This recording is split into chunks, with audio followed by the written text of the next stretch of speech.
प्रभु जी, मेरा प्रश्न ये है कि क्या हम अपने दिमाग को इतना तेज कर सकते हैं कि कोई भी चीज को एक बार सुने फिर उसे कभी ना भूलें? ब्रह्मचर्य, ये ब्रह्मचर्य से हो सकता है, और तो इतनी सामर्थ्य नहीं है, ये ब्रह्मचर्य में होता है। या पूर्व का कोई तप, जैसे छोटे से बालक में देखा जाता है भारी स्मृति, भारी ज्ञान, वो पूर्व का उसका तप है, भजन है। तो अभी जन्मा 5 वर्ष का है, 6 वर्ष का है, बड़ा ज्ञान उसको है, वो पूर्व का उसका स्टॉक है। पर इस जन्म में हम स्मृति को अगर, तो वो ब्रह्मचर्य ही है। अगर हम ब्रह्मचर्य का नाश करेंगे तो स्मृति नहीं रहेगी। एक सीधा उत्तर है, आपका खान पान ठीक हो, आपका ब्रह्मचर्य ठीक हो, सात्विक भाव हो, तो स्मृति जागृत हो जाएगी। लेकिन गुरुदेव महाराज, मैं तो मतलब शादीशुदा हूँ गुरुदेव मेरी।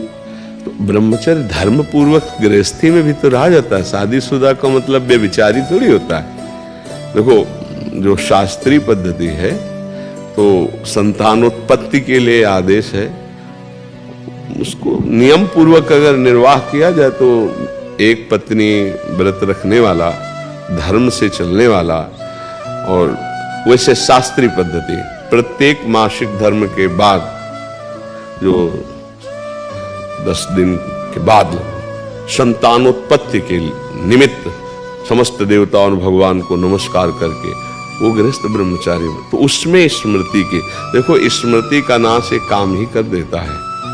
कामा संजायते क्रोधा, क्रोधा स्मृति विभ्रमा, और स्मृति भ्रंशात बुद्धिनाशो, और बुद्धिनाशात प्रणश्यति।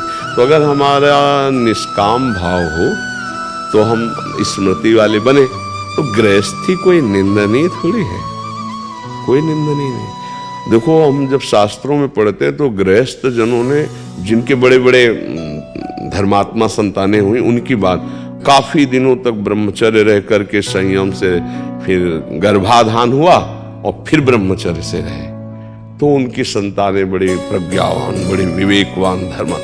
ये जो गरुण जी का जन्म हुआ ना, तो 10,000 वर्ष तक ब्रह्मचर्य रहते कश्यप जी। उस समय तो मतलब लाखों वर्ष की जीवनायु होती थी।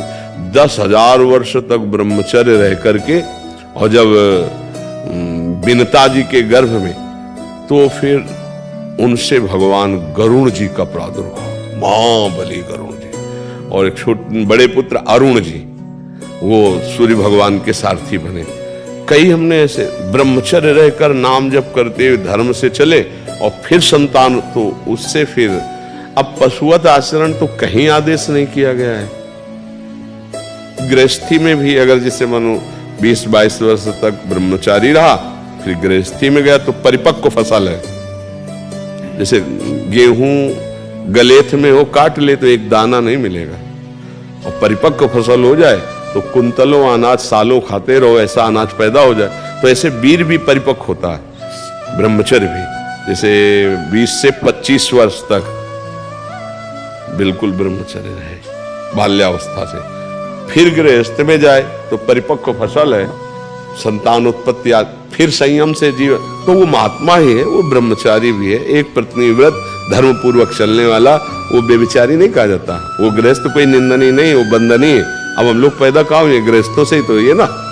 कोई भी परम बड़े बड़े परमहंस कहाँ पैदा हुए? धन्य है वो माता पिता, वो भी तो गृहस्थी में थे, जिनके बड़े बड़े महापुरुष प्रकट हुए।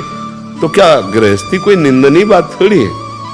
अगर बच्चा संयम से चले तो। अब संयम को नष्ट कर दे तो फिर चाहे गृहस्थी में ना जाए तो भी नष्ट हो जाएगा। बहुत प्रकार है, तो हमें लगता है अगर संयम से चला जाए तो गृहस्थ धर्म में बंधनी। पर स्मृति जो है वो ब्रह्मचर्य से, मतलब वीर शक्ति ही स्मरण को बहुत जोर की पवित्र रखती है, बहुत स्मृति जागृत हो जाती है। पर ब्रह्मचर्य पर महत्व दे। अब ऐसा थोड़ी कि कोई मनमानी आचरण करे।